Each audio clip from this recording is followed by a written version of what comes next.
जो यूनिट 2 है इसमें we have to learn about synthesis and secretion of peptide hormones. ठीक है, तो जो पेप्टाइड हार्मोन है उसकी सिंथेसिस कैसे होती है और सिक्रीशन कैसे होती है, तो उसको समझने से पहले थोड़ा सा हमें ये समझनी होगी कि आखिर सेल काम कैसे करते हैं and what are the composition of the cells. तो सबसे पहले तो जो सेल है तुम्हारी, ठीक है, ये इसमें क्या होती है, एक न्यूक्लियस होती है, ठीक है, और उस न्यूक्लियस में न्यूक्लियोलस होता है और काफी सारे क्रोमेटिन या कह सकते हैं जेनेटिक मटेरियल्स होते हैं, ठीक है। वो उसके जस्ट बाद में क्या होते हैं, लेटर, इसको क्या बोलते हैं, गॉली बॉडी है। हाँ, गॉली बॉडी नहीं है सर, ये सर न्यूक्लियस के अंदर सर न्यूक्लियोप्लाज्म है सर। नहीं, अंदर में तो न्यूक्लियोप्लाज्म होती है, न्यूक्लियोलस है, ठीक है। जस्ट इसके बाहर में जो ये तुम्हारी है, ये वाली चीज है, इसमें राइबोसोम लगी रहती है, endoplasmic reticulum, protein synthesis. Endoplasmic reticulum, ठीक है। Yes, दो तरह की होती है, एक स्मूथ होती है और एक रफ Yes, sir. होती है। तो रफ मतलब उसमें रफ होती है। ठीक है, तो रफ इसमें में सर एक रफ और प्रोटीन सिंथेसिस होगी सर। हाँ, प्रोटीन सिंथेसिस के लिए RER होती है और एक SER होती है, ठीक है। रफ एंडोप्लाज्मिक रेटिकुलम Yes, हो sir. गई और स्मूथ एंडोप्लाज्मिक रेटिकुलम हो गई। इसके बाद क्या होते हैं, Yes, इसमें sir. माइटोकॉन्ड्रिया हो गए, ठीक है, पेरोक्सिसोम हो गई, पावर हाउस। राइबोसोम्स हो गए, तो वही एंडोप्लाज्मिक रेटिकुलम में लगी रहती है। फिर वैक्यूल हो गए, सेंट्रोसोम होते हैं, Yes, sir. माइक्रोट्यूब्यूल्स होती है, लाइसोसोम होते हैं, है ना। इसके अलावा साइटोप्लाज्म तो Yes, sir. रहती है पूरी की पूरी, गोल्जी वेसिकल होती है, गोल्जी apparatus होती है ना, और these are the smooth endoplasmic Yes, reticulum. sir. तो जो एंडोप्लाज्मिक रेटिकुलम है, that are responsible for the synthesis of protein, ठीक है। तो इस पे हमें ज्यादा फोकस करनी है, ये कैसे होता है। सर ये जो रफ है सर, ये प्रोटीन के लिए सर, और स्मूथ है सर वो फैट के लिए सर। स्मूथ में फैट भी एंडोप्लाज्मिक है, रेटिकुलम सर। हाँ, फैट भी आती है, और ये मतलब जब इसकी यूज होती है ना, जरूरत पड़ती है, तब ये अपने आप को कन्फ्रंट करता है, चेंज करता है, ठीक है। Yes sir.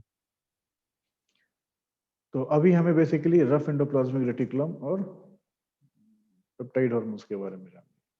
तो पेप्टाइड हार्मोन्स जो होती है, that are composed of polypeptide chains, ठीक है, जिसकी साइज 3 से लेकर 100 तक हो सकती है, मतलब उसमें अमाइनो एसिड्स की जो। Yes sir. तो प्रोटीन हार्मोन जो दैट इज पेप्टाइड हार्मोन, ये सिंथेसिस होती है, तो इसमें काफी सारे स्टेप्स प्रोसेस होती हैं, ठीक है। बेसिकली ये होते हैं in the nucleus and cytoplasm of secretory cells, ठीक है। तो इसके लिए जीन ट्रांसक्रिप्शन सबसे इंपॉर्टेंट होती है, ट्रांसक्रिप्शन ऑफ जीन्स, है ना। Yes sir. तो ये जो जीन ट्रांसक्रिप्शन होती है, ये convert into the precursor nuclear ribonucleic acid, ठीक है, जो न्यूक्लियस में राइबोन्यूक्लिक एसिड RNA है उसमें। फिर पोस्ट ट्रांसक्रिप्शनल मॉडिफिकेशन होती है of the mRNA, messenger RNA transcript जो है उसकी होती है, ठीक है। उसके बाद ट्रांसलेशन होती है मैच्योर mRNA की, और को translation and post translational modification of the है होती है हार्मोन की, जो पेप्टाइड है, जो पेप्टाइड हार्मोन। कहने का मतलब ये पेप्टाइड हार्मोन सिंथेसिस के लिए सबसे इंपॉर्टेंट चीज है जीन ट्रांसक्रिप्शन, ठीक है। और जीन ट्रांसक्रिप्शन होगी न्यूक्लियर मतलब RNA में, ठीक है। उसके बाद डीएनए mRNA से के सर प्रिकर्सर पे, और देन आफ्टर मैच्योर mRNA, ठीक है, मैसेंजर RNA। Yes sir. इन सारे की यस सर। जब ट्रांसलेशन और ट्रांसक्रिप्शन होगी, ठीक है, कुछ पोस्ट ट्रांसलेशन होती है और कुछ को ट्रांसलेशन होती है, साथ में होती है और कुछ बाद में होती है। तो इनसे क्या होता है, प्रोटीन की सिंथेसिस, ठीक है। और ये जो है that will convert with various secretory materials and कह सकते हो उसके बाद ये प्रोटीन हार्मोन होगी, ठीक है। और ये एंडोक्राइन ग्लैंड्स के थ्रू मतलब जहां से निकलना है, जिस तरह की रिक्वायरमेंट है बॉडी की, उसके हिसाब से ये उसी स्पेसिफिक आरएनए को कन्वर्ट करती है और उस फॉर्म में करती है और काम करती है, ठीक है। So synthesis is regulated at one or more of the above mentioned biosynthetic steps in order to meet the secretory requirements of endocrine glands. So एक बार जब ये बनते हैं तो पेप्टाइड हार्मोन जो है पैकेज्ड में रहते हैं, ठीक है, सेक्रेटरी ग्रेन्यूल्स में अपने वो स्टोर रहते हैं, और जब भी मतलब कोई स्टिमुलस, मतलब मैसेंजर, कोई मैसेज उसको मिलता है कि हाँ इस तरह की चीजें, मतलब कोई भी एग्जांपल ले लो कि अगर वहां पर एक्ट करना है तो एक स्टिमुलस जो जनरेट किया, that will lead to release of the specific protein hormone from their secretory granules and they travel towards the extracellular space where they have to act. So secretion जो है is not uniform, ये जबकि होती है pulsatile, मतलब wave form में होती है, क्योंकि मतलब स्टिमुलस काम ही वेव फॉर्म में करता है, कंटिन्यूशन में नहीं करता है, ठीक है। तो जैसे जैसे उसको मतलब उसकी रिक्वायरमेंट होती है टारगेट ऑर्गन पर, वैसे वैसे वो एक्ट करती है। कहने का मतलब है कि अगर बीच में मान लो कि उसकी रिक्वायरमेंट पूरी हो गई, तो फिर वहां से फीडबैक मैकेनिज्म आएगी, तो वो नेगेटिव होगी, जिसके कारण वो रुक जाएगी। लेकिन अगर रिक्वायरमेंट कंटिन्यूएशन में चल रही है तो फिर पॉजिटिव फीडबैक आएगी और वो पल्सेटाइल फॉर्म में, वेव फॉर्म में चलते रहेगी, ठीक। सो मोस्टली जो पेप्टाइड हार्मोन्स होती है ये वाटर सोल्यूबल होती है, ठीक है, मोस्टली। और इसको इसलिए किसी भी कैरियर प्रोटीन की रिक्वायरमेंट नहीं होती है, मैंने किसी चीज को साथ में लेके चलने की जरूरत नहीं, ठीक है, और ये डायरेक्ट ब्लड स्ट्रीम में कैरी फॉरवर्ड करती है। So this property results in rapid hormone degradation by plasma proteases. कहने का मतलब है सिर्फ यही नहीं, कोई भी अगर वाटर सोल्यूबल मटेरियल्स है, ठीक है, अगर हार्मोन्स की बात करें या विटामिन्स की बात करें या मिनरल्स की बात करें, अगर कोई भी वाटर सोल्यूबल है तो उसकी क्या होगी, हाफ लाइफ जो होगी वो छोटी होगी, और दूसरा है वो डिग्रेड बहुत जल्दी होगा, ठीक है, क्योंकि उसमें कैपेसिटी है और भी चीजों से मिलने की, ठीक है, सोल्यूबिलिटी की चांसेस बढ़ जाती है। तो जो यूजफुल है, जितनी रिक्वायरमेंट होगी क्वांटिटी हिसाब से वो यूज हो जाएगी, otherwise that will come out from the, क्या बोलो, एनिमल सिस्टम, मतलब एक्सक्रीट यूरिन के थ्रू या फिर कैसे भी एक्सक्रीट हो जाएगी, दैट कांट बी रीस्टोर्ड, ठीक है। लेकिन जैसे स्टेरॉइड या फिर थायराइड हार्मोन्स हैं जो थोड़े से इनके अलग हैं, ठीक है, दूसरे टाइप का हार्मोन, मैंने स्टेरॉइड क्या हो गया, बिल्कुल स्टेरॉइडिक इन नेचर हो गया, ठीक है। वो क्या है, वो स्टोर होते हैं और जितनी उनकी जरूरत होती है उसके हिसाब से निकलते हैं, अदरवाइज फिर वो एक्टिविटी के हिसाब से जो वो जितना बना वो स्टोर रहता है, जरूरत पड़ी तो निकला अपने सेक्रेटरी ग्रेन्यूल से, अदरवाइज वहीं पर पेंडिंग रहता है। अब जैसे इसमें है सेल्स में, ठीक है, सेल मेम्ब्रेन में देख सकते हो यहाँ पर कैसे काम कर रहा है। कहने का मतलब है लीवर के साथ पॉजिटिव इफेक्ट है, ठीक है, एडिनाइड साइक्लेस का, मसल्स के साथ पॉजिटिव है, लेकिन कहीं पर इसकी नेगेटिव भी आ रही है। तो अब कहने का मतलब यहाँ एग्जैक्टली ये सारी चीजें जब इससे मिलती हैं, कुछ पॉजिटिव फीडबैक दे रही है, कुछ नेगेटिव फीडबैक दे रही है, तो बेसिकली ये होता क्या है, इसका इफेक्ट होता है कि जो एटीपी होता है that will convert into cyclic AMP, ठीक है, और इसके प्रेजेंस में जो प्रोटीन काइनेज होती है, जो इनएक्टिव फॉर्म में होती है, वो एक्टिव हो जाती है, ठीक है, और क्रेब जो है क्रेब पी में चेंज होती है। उसके बाद जो तुम्हारे न्यूक्लियस के अंदर आइदर जो आरएनए है उसका ट्रांसक्रिप्शन होगा, ठीक है, या कम होगा या ज्यादा होगा। तो ये जो सीएमपी है, साइक्लिक एडेनोसाइन मोनोफॉस्फेट जो है, दैट इज, हाँ, तो एडेनोसाइन मोनोफॉस्फेट, तो दैट इज रिस्पॉन्स मतलब विथ दिस एलिमेंट, ठीक है, सीआरई, ठीक है, क्रिएटिनिन क्या है, क्रिएटिनिन सम एलिमेंट है, कुछ रिजर्व एलिमेंट है, ठीक है, तो इसके साथ ये इसके रिस्पॉन्स में आके इसको एक्ट करती है। तो इसमें एग्जैक्टली क्या होता है, जो मैसेंजर आरएनए है that will translate into a specific protein, ठीक है, और उस स्पेसिफिक प्रोटीन की अपनी स्पेसिफिक मेटाबॉलिक एक्टिविटी या रिस्पॉन्स होती है। यस जिस तरह की रिक्वायरमेंट है उसके हिसाब से जो मैसेज कन्वे होता है, तो ये सारी चेंजेज आती हैं, ठीक है।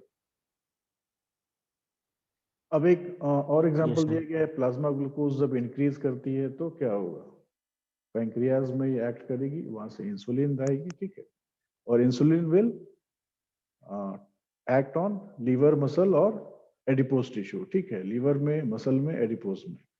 तो जब यहाँ यह यूज हो जाएगी तो क्या होगा, प्लाज्मा ग्लूकोज कम हो जाएगी। तो जैसे प्लाज्मा ग्लूकोज कम होगी तो ये एक फीडबैक मैकेनिज्म देगा पैंक्रियाज को, कम हो जिससे जाएगा। फिर ये ग्लूकोज या तो ग्लाइकोजन से ग्लूकोज में चेंज होगा या फिर ग्लूकोज की मतलब रिक्वायरमेंट जो है वो, मतलब स्टिमुलस भेजेगा कि भाई ग्लूकोज भेजो हमको, अब तुम कैसे बनाओगे वो तुम देखो, ठीक है। क्लियर है ये चीज। यस उसी सर तरह से सेंट्रल नर्वस सिस्टम, जब सीएनएस की सर बात करें, हाँ, बोलो, बोलो।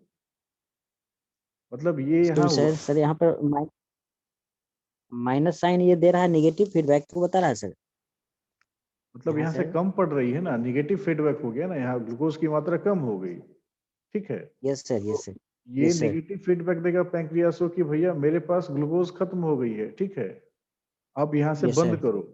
मतलब ये जितनी ग्लूकोज की जरूरत थी वो हो गई पूरी, उसको यस बंद सर करो। अब ये नेगेटिव फीडबैक देगा पैंक्रियास को, तो ये बंद हो जाएगा। लेकिन चूंकि ग्लूकोज की लेवल इसकी कम हो रही है, तो ये फिर यस सर मतलब सेल्स को फिर बताएगा कि भैया हमारी रिक्वायरमेंट जितनी थी पूरी हो गई, लेकिन जरूरत पड़ने पर, ठीक है, जरूरत पड़ने पर यस रिक्वायरमेंट होगी ग्लूकोज की, तो फिर जो फीड एडिटिव्स है वहां से वापस फिर, मतलब वही जब भी वही होता है ना, मतलब एनिमल को अगर ग्लूकोज की कमी है तो क्या होगा, लीन थीन और बिल्कुल काम वाम छोड़ देगा। फीड मिलेगा तो फिर यस वापस फंक्शन में आएगा, ग्लूकोज बनेगा तो सारा काम होगा। क्योंकि ये एक तरह से रिवर्सिबल प्रोसेस है, यस सर सोना उठना, काम करना, खाना पीना रिवर्सिबल है, ठीक है।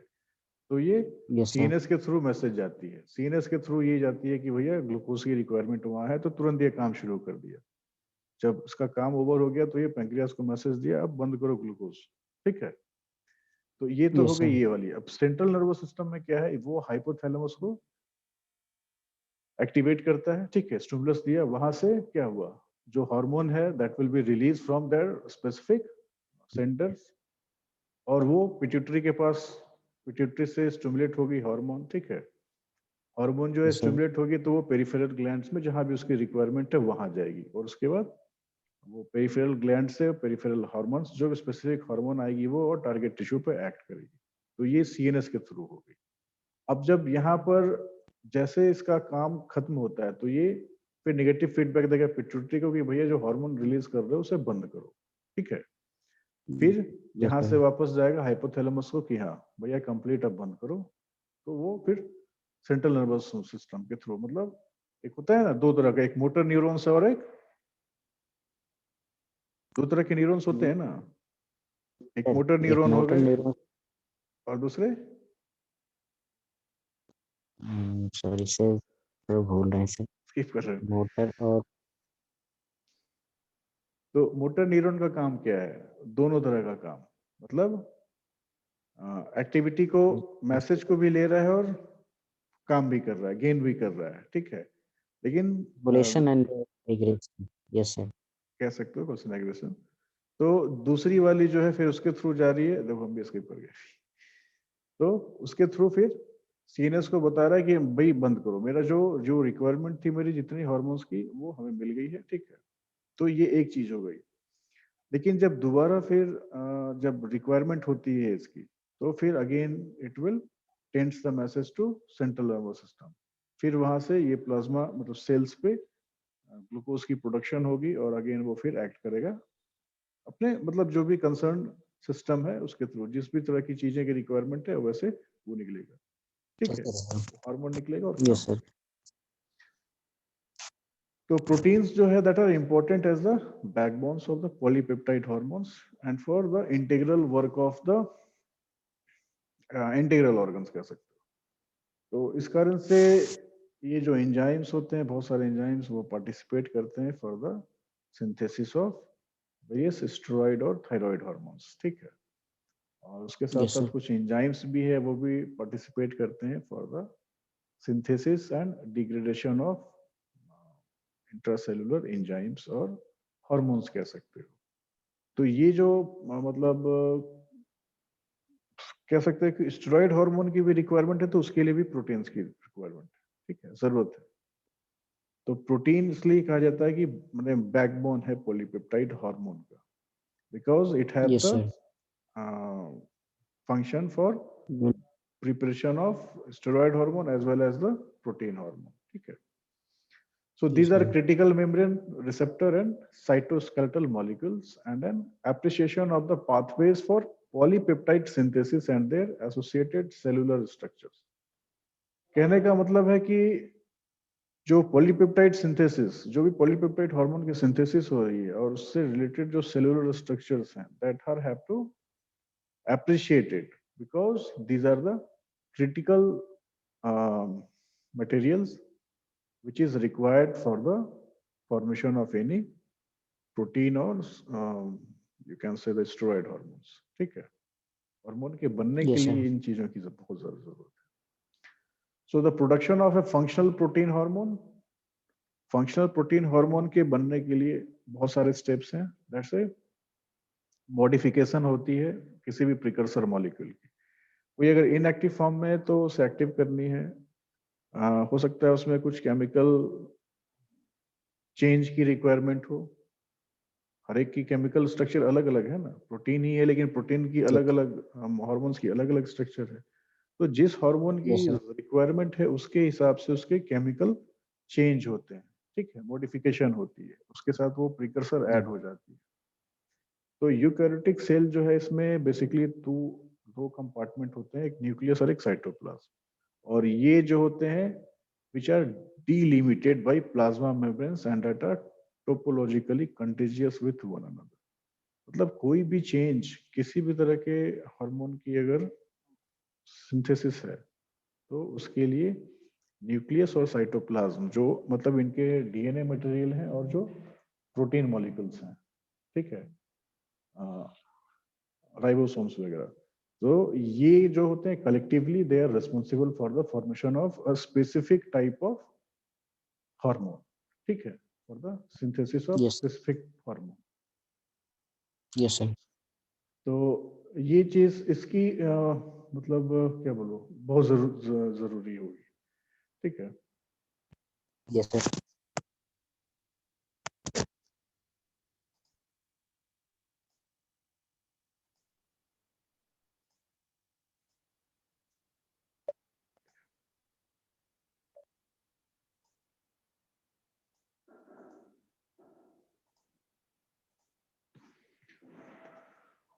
आज का क्लास सर हो गया सर?